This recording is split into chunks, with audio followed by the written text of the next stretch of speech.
I think AMD is trying to kill me off because AMD just released a more expensive, worse, rebranded Walmart mountain bike. And I happen to be a mountain biker with about 10 years of riding experience. So, AMD, let's do this. So, we haven't even made it out of the parking lot. It's eating the chain. Chain actually chipped through the bash guard. Is that the rear shock came loose? Oh, this is so slow. Oh. Dude, that is so dangerous the way they built this. The whole drivetrain could bind up. That could have gone way worse. I'm so lucky. I mean, that's all you, bro. This section sketches me out on a normal bike. If I couldn't stop if I wanted to. Holy shit. You're an absolute madman.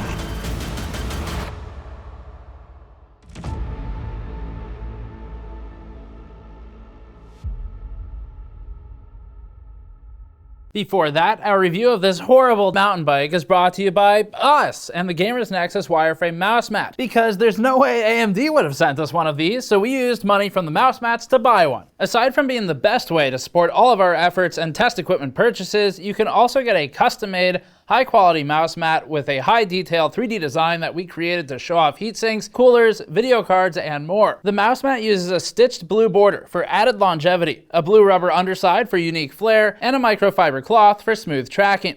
The mat is 36 inches by 12 inches and fits a keyboard and mouse easily. These have been our most popular item ever and have funded a lot of new equipment purchases. To backorder a mouse mat and guarantee you'll get one in the next run, go to store.gamersnexus.net and help reduce our reliance on advertisers, or click the link in the description below. Now, as we get into this, we need to set some ground rules and expectations. AMD's mountain bike is listed in exactly one SKU for sizing with no customization options other than a couple of color choices. It's a 26-inch sized bike for the wheels, and the frame is, well, you'll find out when you get it. The bike is $350 shipped, for us at least, and that was domestic only for the US right now.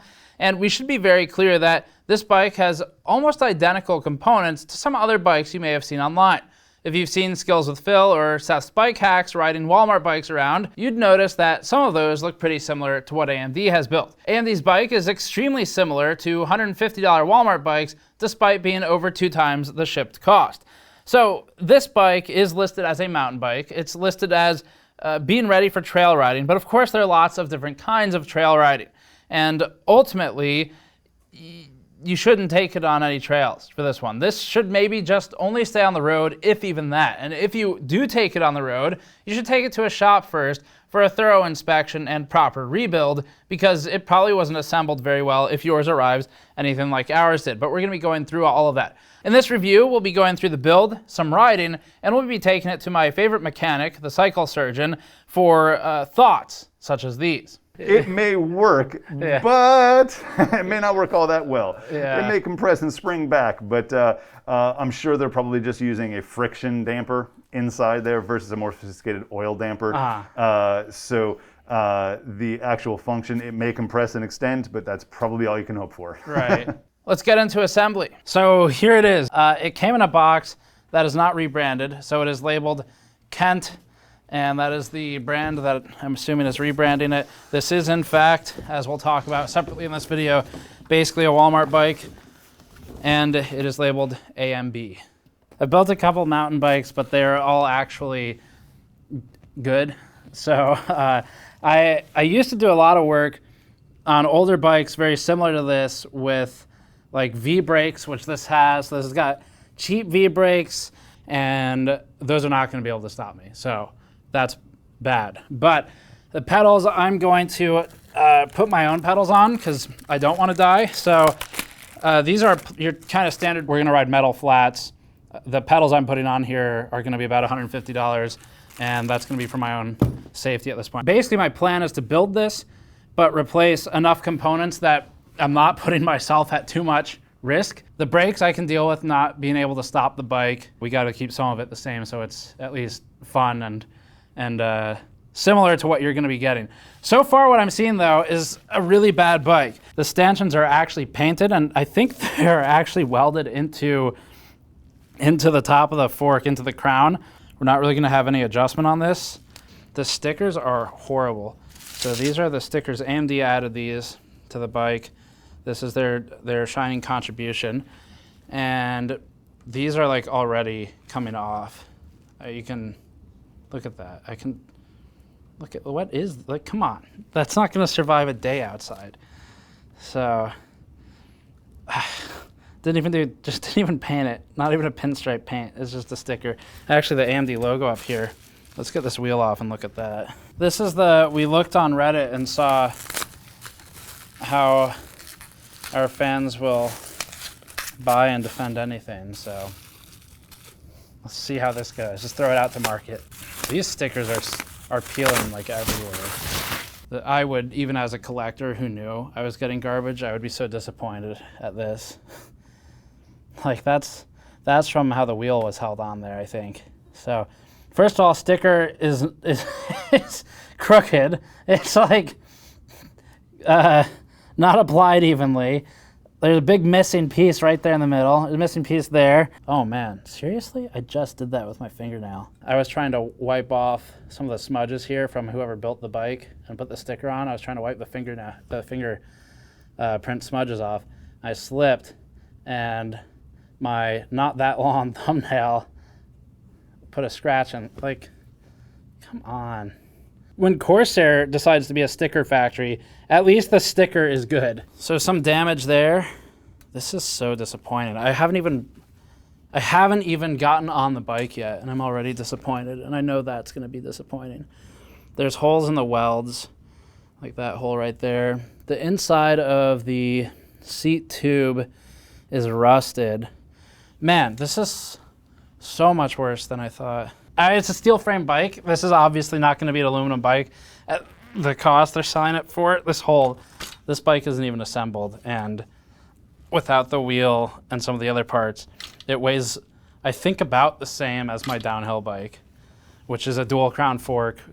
Like, it's a Fox 40 dual crown fork, 200-something mil of travel on the front, similar in the back, downhill bike, and it weighs about the same as this thing. I don't know if that's maybe like a 2 to 3 inch travel rear shock. We're gonna see how that spring sits once I get on the bike. I'm a little concerned about cracking the frame somewhere, but that's definitely the most catastrophic possible failure that could happen. Oh, look at that. That's a nice touch. They've got it's like a bird has already sat on the bike. Like, why it's paint. Oh, it's actually chipped through.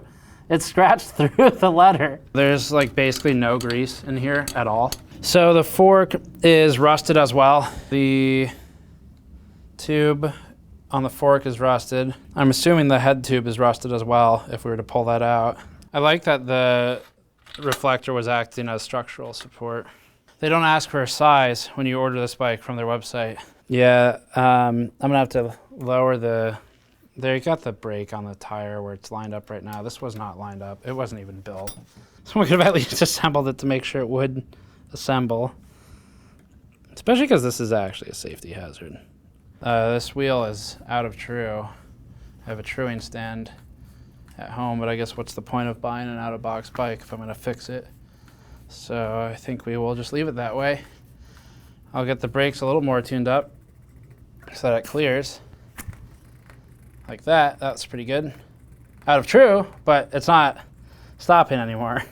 Okay, so I'm gonna finish building this. I need to do a thrice over on all of the screws to make sure it's safe when done, but I'm gonna finish building. We'll add some basics. I don't know. I guess I won't do some stuff like truing the wheel and chain lube and things like that. I'm gonna leave that out because that's how they ship the bike. Yeah, I guess we'll stop there for this cut and I'll finish assembling it. Okay, so now we are at Cycle Surgeon. This is the bike shop I go to all the time. Matt is the best bike tech I've ever worked with. So I've worked with a lot of bike techs. Thank you. A lot of mechanics.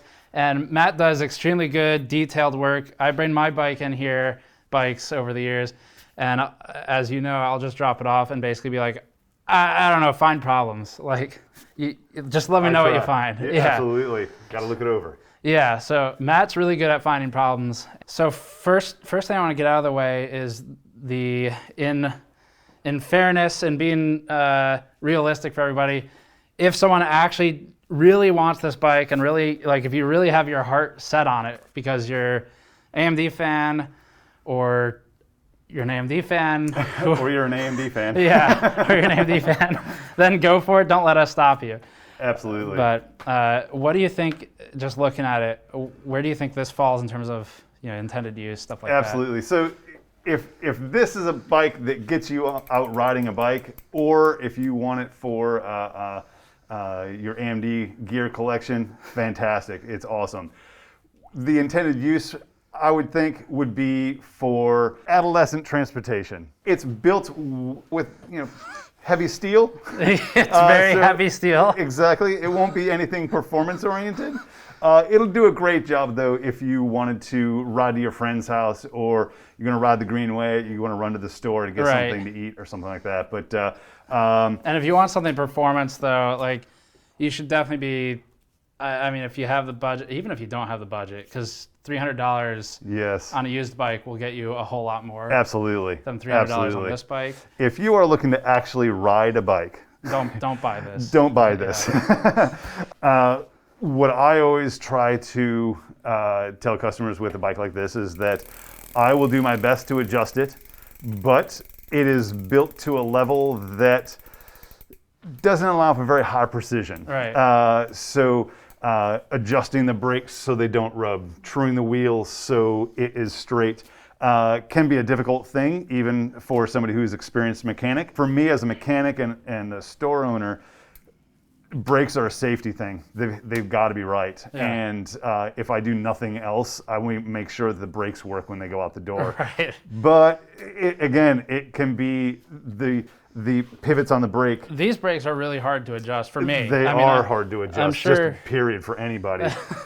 There's a lot of slop in the pivots. Right. So even if you do adjust them properly, they will oftentimes squeal because those pivots vibrate. Yeah. So even if I do my job correctly, it still doesn't have a very great outcome. Right. What are your thoughts on the fork? I've seen some where the lowers will really have a lot of play versus the uppers. On this particular bike, it's actually not that bad. So I could say that's a pretty good positive for a bike of this level. Do you think that's just because they welded everything together, like that or? I think they got lucky in their tolerances. Okay. Yep. I would imagine the next fork that came off the line, it might have a lot of play on it as well. So that the wheel wobbles back and forth. Yep. Variance, I guess. Yes, exactly. What can you tell me about this Y-frame design? This Y-frame design actually goes back many years. You first saw it in cycling use about 1995 or so. And that was really kind of the beginnings of full suspension design that major manufacturers were experimenting with. And the idea behind it was you would have your main pivot located near your crank, and it's just one single pivot. The whole, what they call the drivetrain, the whole rear end of the bike was on the one solid piece attached to that pivot. Then the shock would help join the two. And so the theory was if you stood up and pedaled, you were only standing on the cranks, so the bike would firm up and act like a hardtail. So it'd be very efficient and be very fast. So uphill pedaling, you don't have a lot of compression, I guess. Right, exactly. Then when you sit on the saddle, you're now loading the main frame, and the suspension would work, and you get that shock absorption. Okay. So in theory, that's a great idea. Even the major manufacturers, the design wasn't that great. So the major benefit that this company that manufactures the bike will realize out of this is they can label it as full suspension, but yet it's very easy to make because you have one pivot. They can just bolt together, two halves of the bike that get welded together, very simple and easy for manufacturing. Right. Okay, so relatively simple and easy for manufacturing, and you get the marketing checkbox. Exactly. Full suspension. Correct. Yep. So I guess if your target audience is someone who doesn't really know bikes or who hasn't ridden a lot of bikes recently, maybe. Yep. In Walmart walking by, I guess my thinking is you're going to look at this versus one that's a full triangle with no rear suspension. More traditional. Yeah, and you're going to go, well, this one has a shock. Yes. So it's better. Yes, absolutely. It's a little, unfortunately, to my thinking, that's a little misleading because even still, even as inexpensive as this design can be to make, it's still more expensive than a traditional frame.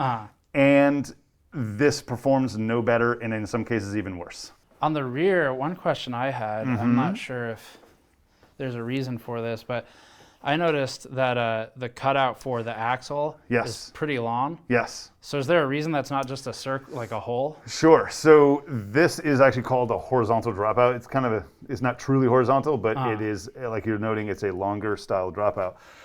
It is, I think, a holdover from many, many years ago, 60s and 70s. But one benefit that you still get nowadays is you can make a rear derailleur very inexpensively with the hanger built in. And that hanger needs a spot you can see here with this screw to attach to it. I see. That way you need that longer dropout. And just by extension of being the same, and for manufacturing, they make it the same on the other side as well. Okay. So then when the wheel is located, the axle fits in where the dropout is. Right. Right. Cool. And it is nice in that it does have a name brand rear derailleur. Right. Shimano is a very large player. Do you know what model this is? No idea. That might be an OEM only kind of part. Yeah, that exists in the computer world too. So Yeah, everyone's used to that. Yeah. Do you mind maybe checking like what your thoughts are on the shifting? Like if I brought this Absolutely. in. Absolutely. Because I have not shifted it yet. And this is out of box.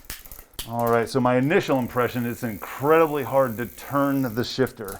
It is actually really disappointing as a shop owner because this is one of those things that is, it's a barrier to somebody who wants to ride. If you purchase this bike or a bike like it to actually go ride, and you want to go to your friend's house or whatever, and you wanted to make it easier, it's really hard. I've actually had owners of with issues like this just leave it in one gear only ever.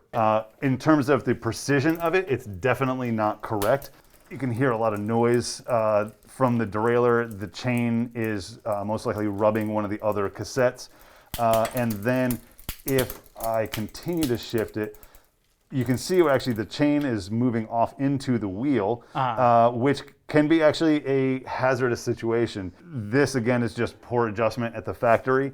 And if you took this bike out and rode it without adjusting this first and tried to shift it into this first position cog, the chain could go into the wheel, the derailleur could go into the wheel, and then it would wrap itself up and it would ruin it in a heartbeat. So that is one of those things that could literally be a showstopper in terms of the function of the bike, and then also more expense to get it fixed. So if you buy it, then do some adjustment on the shifting or bring it to a shop. Absolutely. Once you're bringing it to a shop though, first of all, everyone, like you especially, everyone's backed up like crazy right now. Oh yes. But secondly, now you're starting to put money into it. Yes.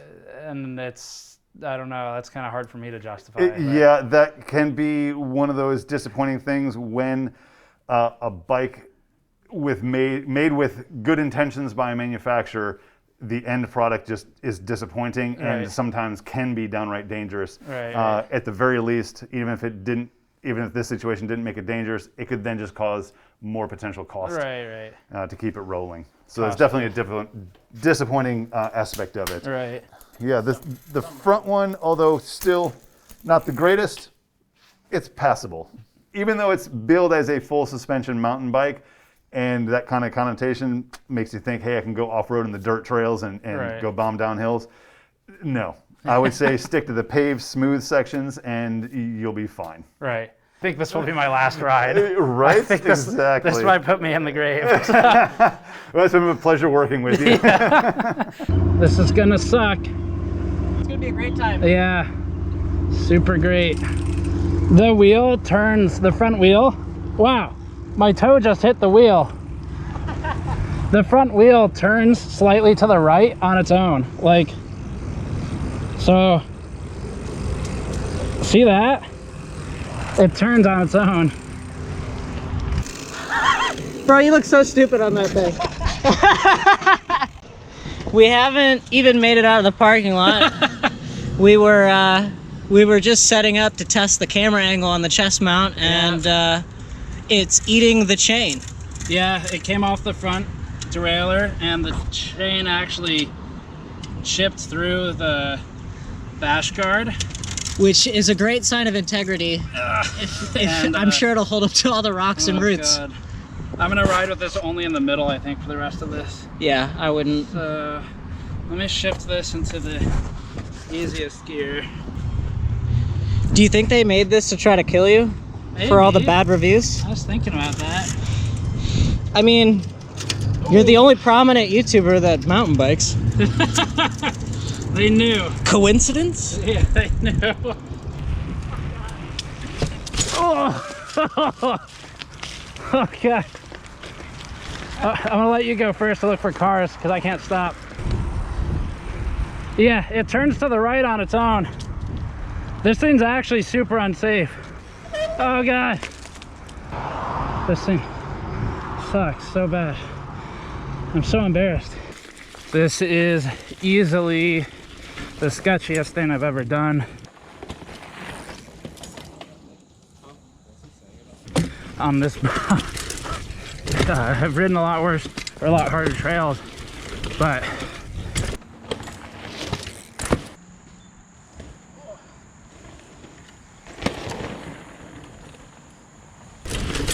I've never tried to ride a bike this bad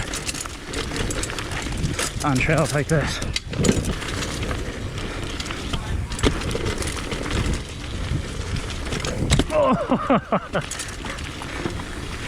I hope we don't see anyone in the woods because this is a very embarrassing bike to be on. I think you look great. Really? Oh, thank you. I appreciate that. And by great, I mean you look like a fucking tool. Oh no, God. This is so slow. Oh! Oh! Alright, we've officially made it 100 yards. Normally I jump those, but I actually couldn't slow down at all. So, how much travel did we use?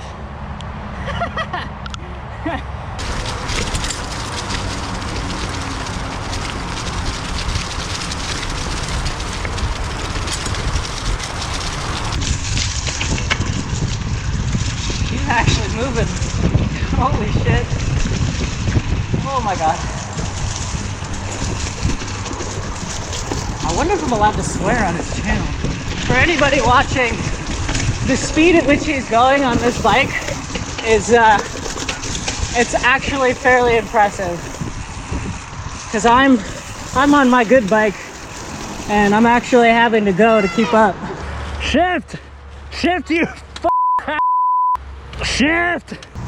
I wonder if it's gonna snap something like on the cassette or the front rings.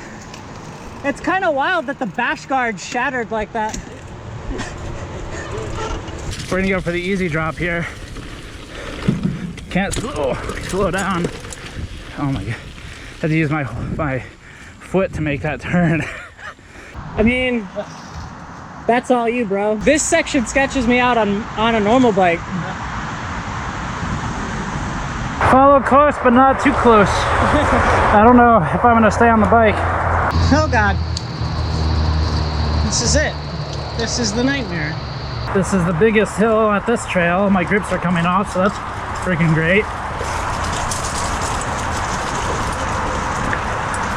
I gotta enter this hill slow because I won't be able to slow down once I'm in it.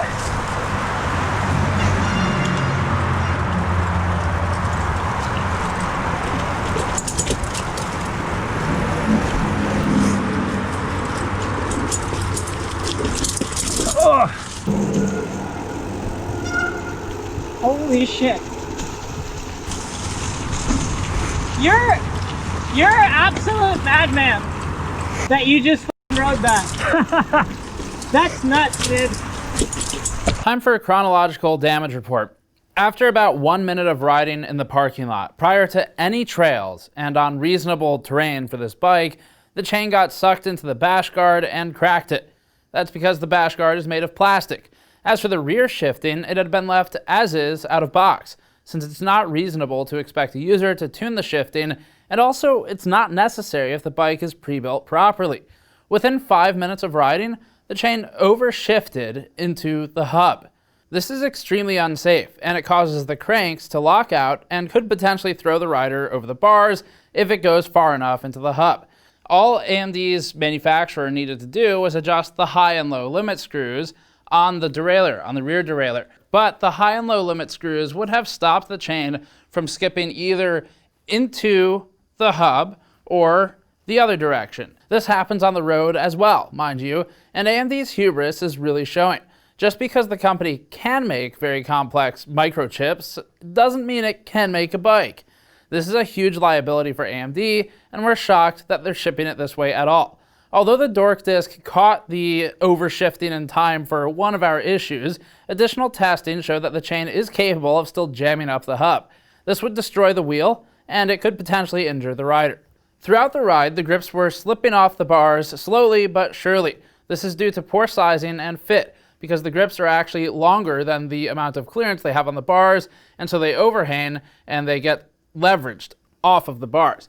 After just about a 6-inch drop, which is absolutely nothing, mind you, that's basically your neighborhood curb, this is something you could ride on the street, the rear shock coil blasted off of the piston and rested limply in the frame. This is because it was poorly adjusted, poorly installed, and not configured properly, and also because there's a one-size-fits-all for the shock coil and for the frame.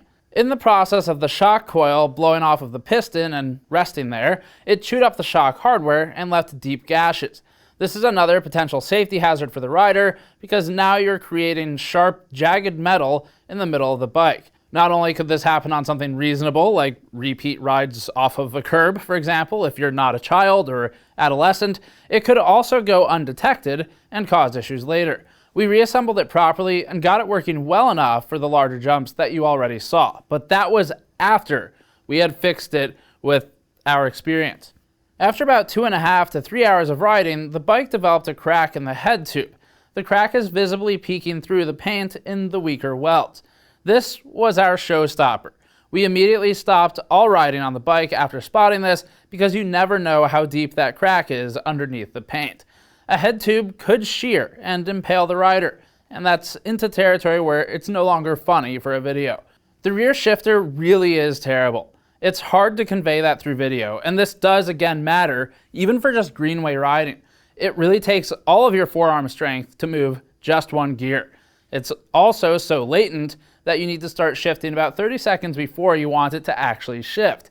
This is the kind of issue that, even for transportation around town, is going to be seriously inconveniencing and get people to just stick in a couple of gears. The front end is so poorly adjusted that it should be left in the middle gear as well. AMD should have better quality control processes in place with its manufacturer, and we suspect that because AMD doesn't know anything about bikes, it didn't really have anyone in charge who could put those requests in place for the manufacturer to actually look over. Someone needs to be looking over the factory's shoulder to tell them how it should be done. And if AMD isn't in a position to do that because it doesn't know what's good and bad, that's a problem. AMD, we think, should be doing better than to associate its brand with something that is not only of poor quality, but actually, in purely our opinion, dangerous to ride. If you want a bike like this, just buy a Walmart bike and buy an AMD sticker and put that on it. If it's not better, it's at least cheaper. It's all about expectations with this. As long as you expect to get ripped off for components and overpay for a $150 Walmart bike, and as long as you take it to a skilled mechanic like Cycle Surgeon for a proper build and once-over and tune-up, it's okay for greenway or paved riding. But don't take this on any trails and be careful taking it off the curb too many times. And also, be careful taking it onto the road without someone looking at it first. This thing would be better on your wall or in your AMD shrine. And if you're in the business of spending $400 for a bike because you really want one, that is awesome. I personally highly encourage you to get into biking if you thought any of this looked fun. But you can get $400 bikes that are so much better than this, it can't even be voiced. Specialized hard rock from Ages of Yore, for example, would be priced at around $400 at the entry level. A used bike for $400, if you can find one right now, would also be substantially better than the components you're getting on AMDs. So that's it for this one. As always, you can go to store.gamersnexus.net or patreon.com/gamersnexus to help us out directly. Our thanks to Matt at Cycle Surgeon for joining us for this one, and we'll see you all next time.